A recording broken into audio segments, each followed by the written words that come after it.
ассалому алайкум шунавандаҳои гиромӣ.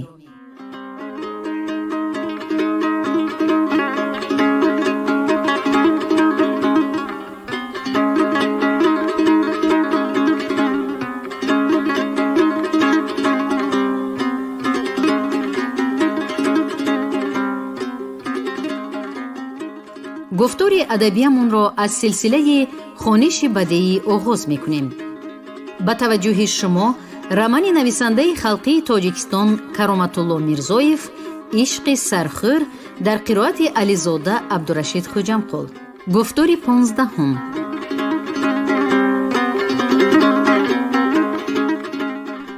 میدانید من شماها را به کجا آوردم؟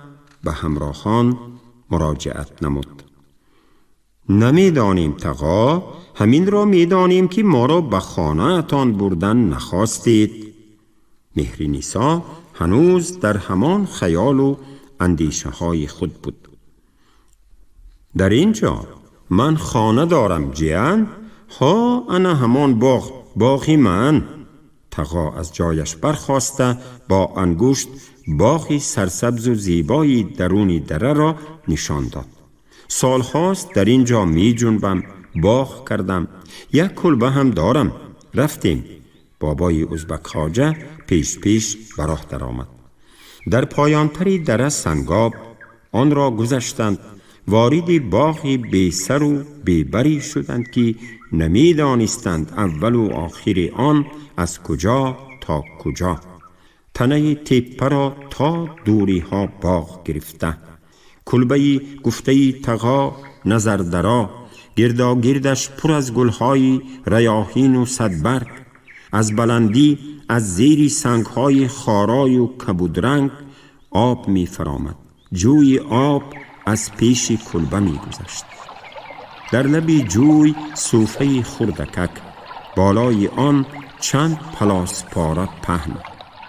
با خواهش تقا همه بروی صوفه برآمدند. پایانتر از صوفه جویک های تاک های انگورهای جوز، حسینی، طایفی، نوده هایشان رنگ گرفتند. رنگی برگ های سبز، بعد بارانی یکدمینه جلا یافتند. عجب زیبایی. شمایان را من انا به همین جای دور به باغم آوردم. بابای ازبک خواجه در پهلوی همراهان جای گرفت. جای گپ هم همین جا. دوام نمود تقا. این بی عقلی که بچه های شما فخری و لطفیه کرده اند عاقبتش ناخوش است، بسیار ناخوش. حالا هم به 7 پشتی همین بچه اسفندیار رحمت گویید که لطفیه را از مرگ رهاند، وگرنه به سوختن پاک نمی شدیم. حالا هم جنجال کلان می شدگی بریم. و میان گلریز در آمد. زنکی بیروی و ریا بد است. وی همین طور نمی گذارد. علاو می ماند. با صنم آچه‌ای اسفندیار جنجالشان کهنه غزندار است. اکنون به وی خدا داده است. کوهری از راه کارچه یافته است. همه امان در بلا می مانیم. پای من هم به این جنجال کشیده می شود. قانون هست، قانون مسئولیت پدر و مادر. یزنم معلم هم تگی گپ می مانند. به نام آچه‌ای لطفیه و فخری پاویسکه می شود. آگاه نامه. خدا گوید که کارتان به ملیسه خانه ها نفتد. الحذر، بسیار بیرحمند. انا در همین روزها میدانید چی گپ شده است؟ گپی که در تمامی مملکت به غضب آمدند. واقعه انا در همین ملیسه خانه جماعتی ما رخ داده است. یک جوان را چنان شتکاری کردند که از جایی در کاریش مانده است. مردیگریش بر هم خورده است. یک عمر او دیگر جاگه خواب نمی یابد. برای این 2 ملیسه سود شده است. لیکن کدام یکی آنها را جزا می دهند؟ بسیارند، بی حسابند.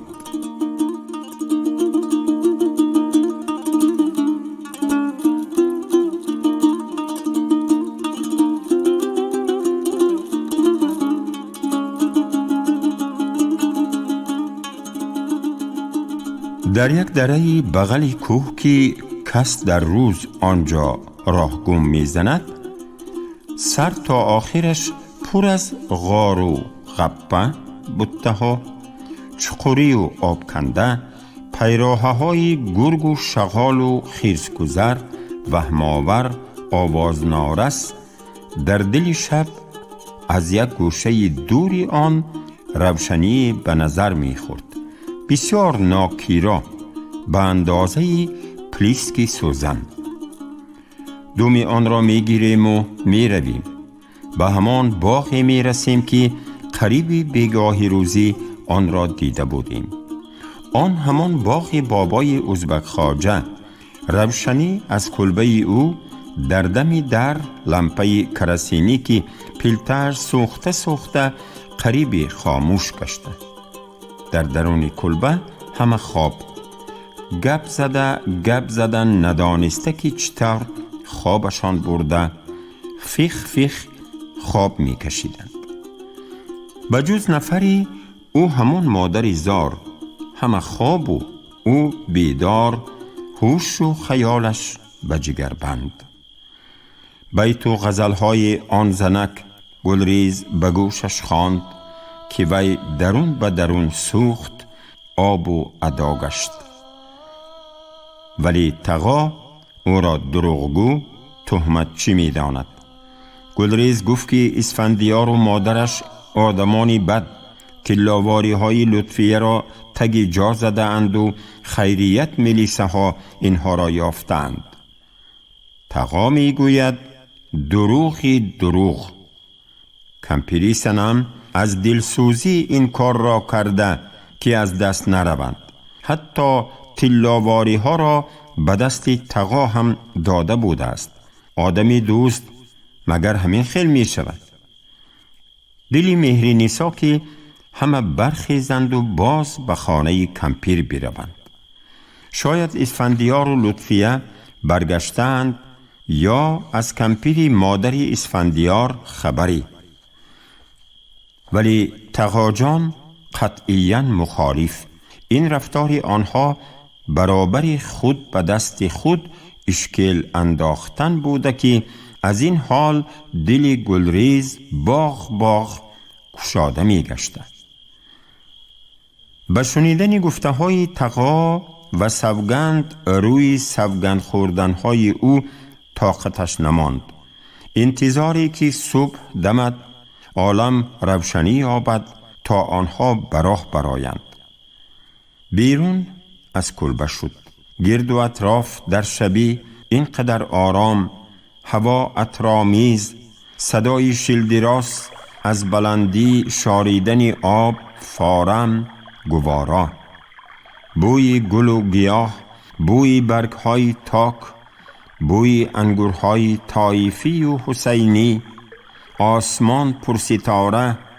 او انتظاری طلوع ستاره سحر و انتظاری ستاره خودش که تا دیده به دیدار او برسد. نه، انتظاری به سحر آمدن شب نمی شود. حل نکردند آنهایی که در درون کلبه فارغ از غم و علم مست خوابند. بیدارشان می کند. کورپه را از بالای شمهرش گرفته می پرتاید. لطفیه یک دختری مادر نی. خیز مردک، خواب نگو. لطفیه گو، همه تان خیزید، براه می برایم، دیگر طاقتم نماند، نمی توانم، دلم می کفد، می میرم. خیزید، همه خیزید. مادر در شبی همه را به پا خیزاند. در دمی دروازه به حادثه دوچار آمدند غیر انتظار. دروازه از درون قلف بود.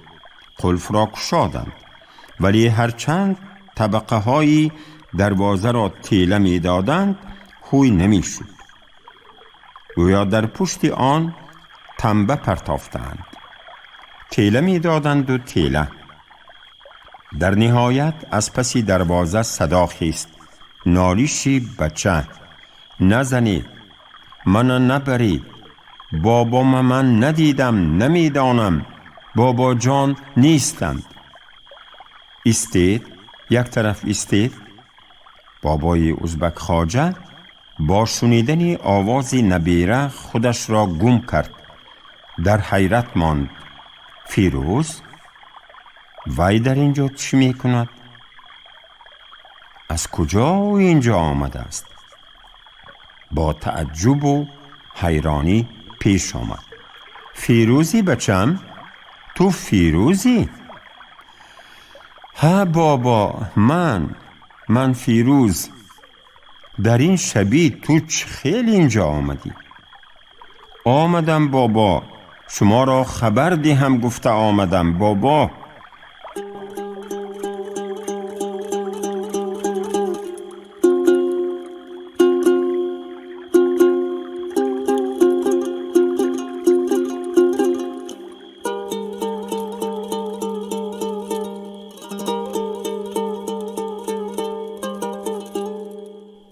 قریبی های آفتابشین وقتی که بالای بام و در و درختان و روی حولی ها سایه افتاده بود، گلریز از ملیسه خانه برگشته است. همراهش 3-4 نفر، آنها تفتیشاتچی ملیسه. می بینند که دروازه گشاده، حولی خالی، آدمان گلریز می گفته کو. آنها قلف در را شکسته برآمده رفتند. گلریز خجالت زده، گنهگار، به سر فرزندان، قرآن کریم، روح بزرگان سوگند خورده، به همراهانی با خود آورده می فهماند که همه در همین جا در حولی بودند. از روی شهادت 3 نفر خردسالانی که گلریز آنها را به پاسبانی گذاشته بود، بابای ازبک خواجه آمده نبیرش فیروز قلف را شکسته و گلریز همراهان او خدا داده. همه در جستجوی ملای شاه منصوری و نبیره او. فیروز را دستگیر نمودند، جای بابایش را از او می پرسیدند، سیاست می شنید، دستانش را تاب دادند، چند شباتی خورد، پیش اندازش کردند، به ملیسه خانه می بریم گفتند. اما فیروز به گپ آنها نمی در آمد. جانش و بابا، به عقیده بابا، وی جان دستگیری بابا می گریزد. بابا را هم می گریزاند، خبر می دهد. پیت می پایید، هوش و خیالش بیجا. لحظه امکان یافت چی گپی بین ملیسه ها و گلریز سر زد که خرخشه، آوازها بلند، داد و فریاد. فیروز گویا از یادشان برآمده. از وی دورتر رفتند. فیروز از جای خیست، از سر دیوار خود را به بیرون حولی انداخت. همه دیدند، در دوادو شدند. ملیسه ها از پس فیروز می دویدند. گلریز البته از پس آنها دویدن نمی توانست، ولی او هم با ملیسه ها همراه به هر 3 بچه های همراهش فرمود از پس فیروز دوند. فیروز چقانک و پرانک تیروار می گریخت، خانه به خانه شد. داشتنش دشوار، از پسش از یک حولی به حولی دیگر می در آمدند. چپ را هم می انداخت، از نزدش گذشته می رفتند. تارتاری بام و در و دیوارها، تارتاری درختان از دیه برآمد. تاریکی می آمد، آدم را نمی شناخت. کجراهه هایی که فیروز می دانسته، دیگران حتی بچه های گلریز نمی دانستند. عقب می ماندند. درونی چقوری و آب کنده ها قطی می دوید فیروز.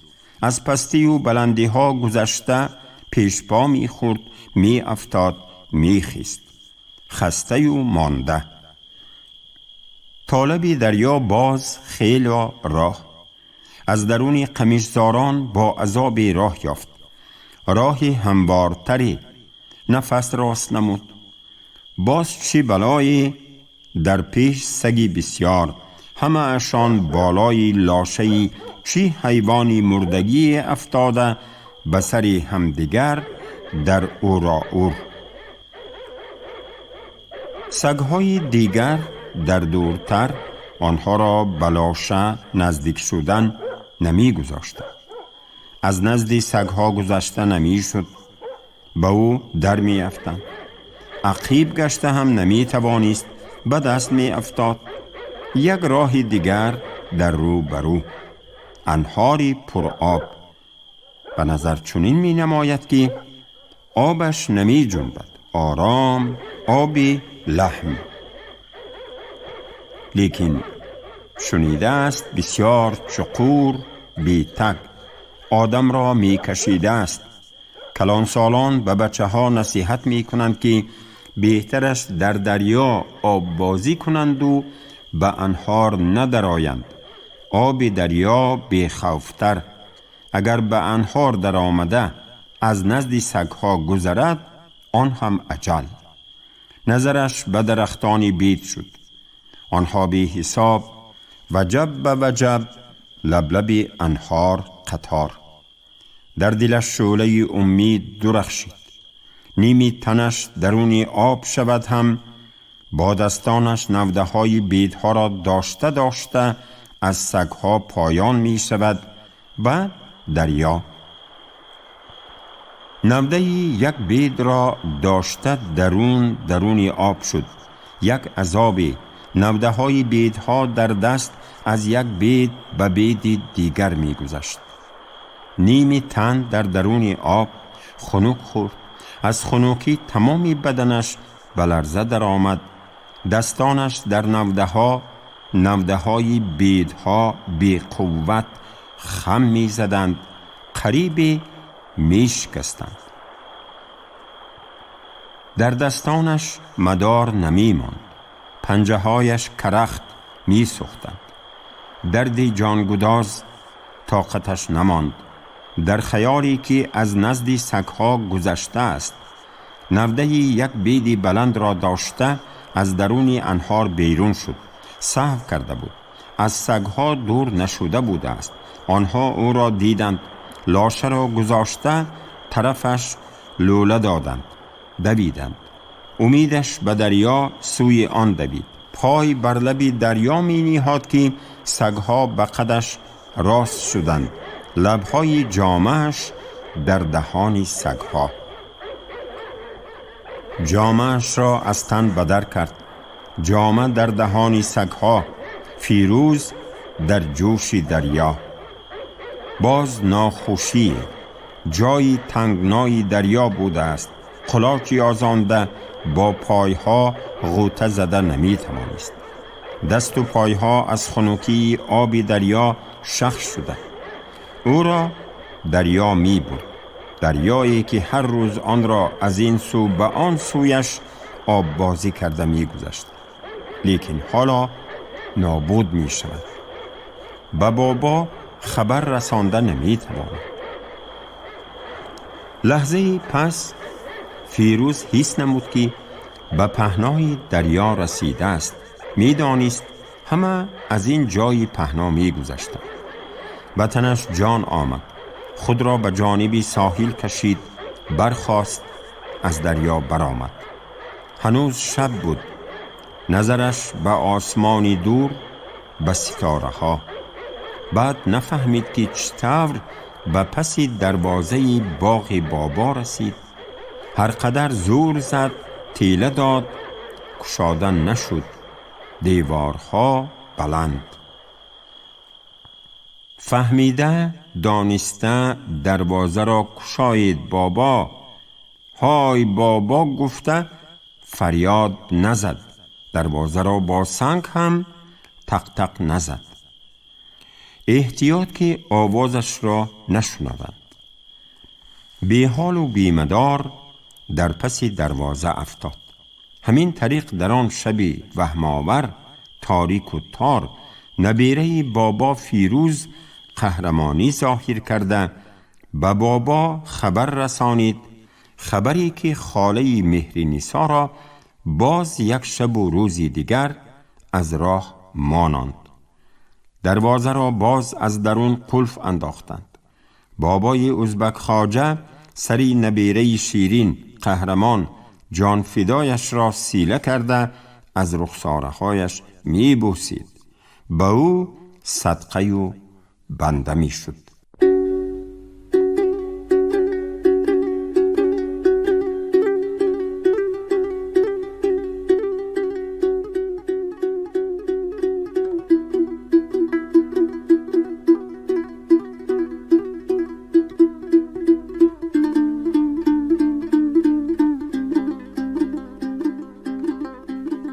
در درآمدگاه محله ملیسه ها سوی ماشین دویدند.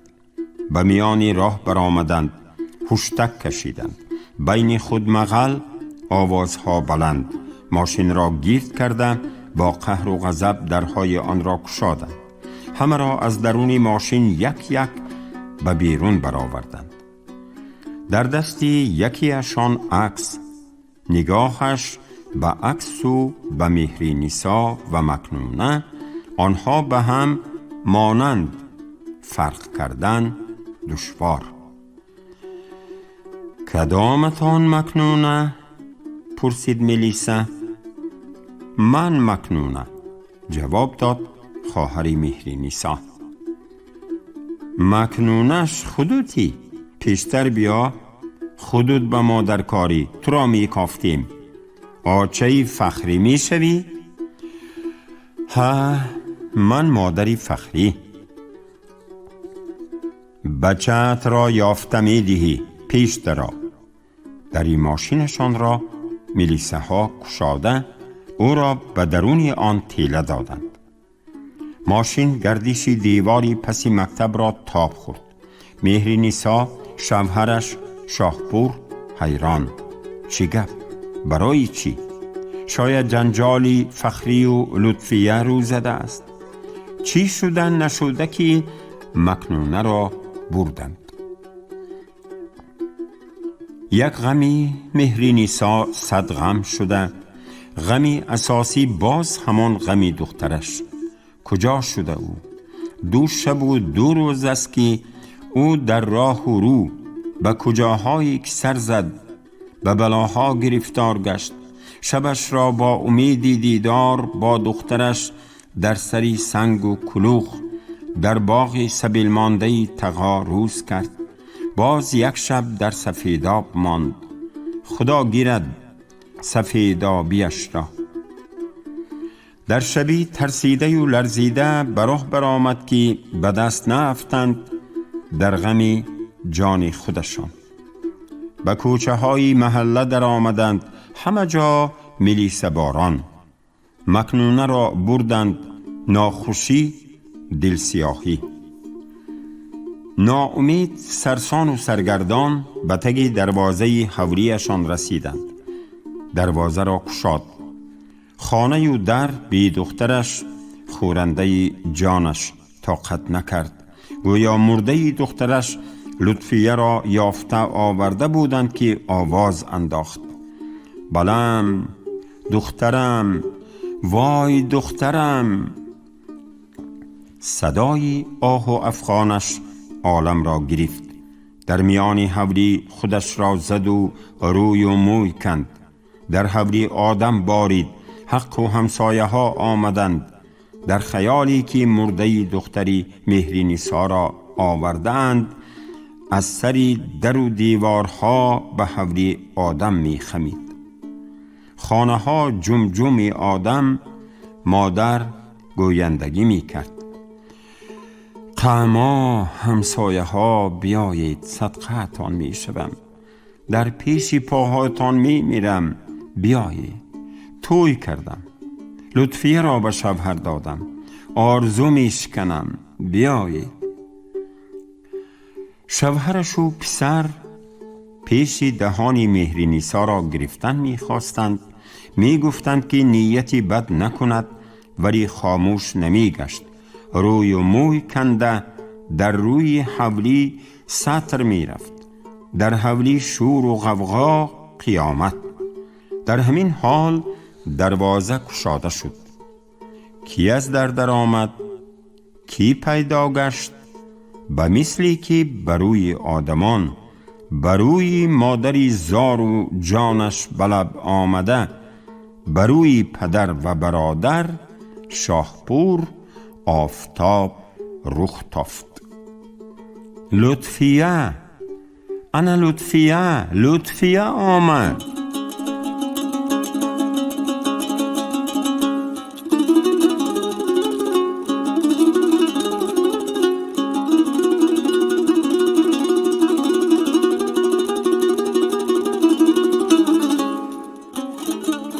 بچه های و دختران خردسال فریاد زدند. دیگران هم لطفیه آمد می گفتند. غلاغوله. مهرنیسا که رویمال از سرش افتاده، مویهای سر بالای کتفانش خمیده بودند، حیران و حیرت زده رو به دختر شد. لطفیه؟ تو لطفیه‌ای؟ آمدی؟ باور نداشتم که تو را می بینم. آچه جان آچه جان. دستانش به گردن مادر حلقه شدند. نظری مادر به جوانی افتاد که در پهلوی لطفیه می ایستاد. مادر با اشاره کی بودنی او را از لطفیه پرسید. اسفندیار است آچه. اسفندیار؟ سرخور؟ ها، من آچه جان سرخور. خودی جوان به سخن آمد.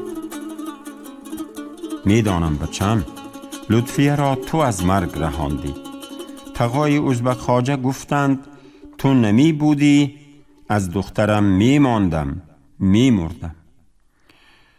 کافته باز یافتمش. خوب کردی آمدی. تو فرزندمی، فرزندی جانمی. میدانی اسفندیار من به فخری و مونیسه چی گفتم؟ گفتم که دستی من صاحب دارد. لطفیه گفته‌اش را به خاطر آورد. دستت را به من ده، از آن خودمی. اسفندیار سوی لطفیه دست دراز کرد. لطفیه و اسفندیار دست در دست همدیگر پهلوی هم می ایستادند. پدری لطفیه اسفندیار را شناخت. همان جوانی که معلم برای داخل شدنش به دانشکده یاردم رسانیده بود. چشمی همه به اسفندیار و لطفیه، دست اسفندیار دا کپیچ در گردنش واقعا دیروز رخ داده بود. آن هم باز از بحر لطفیه.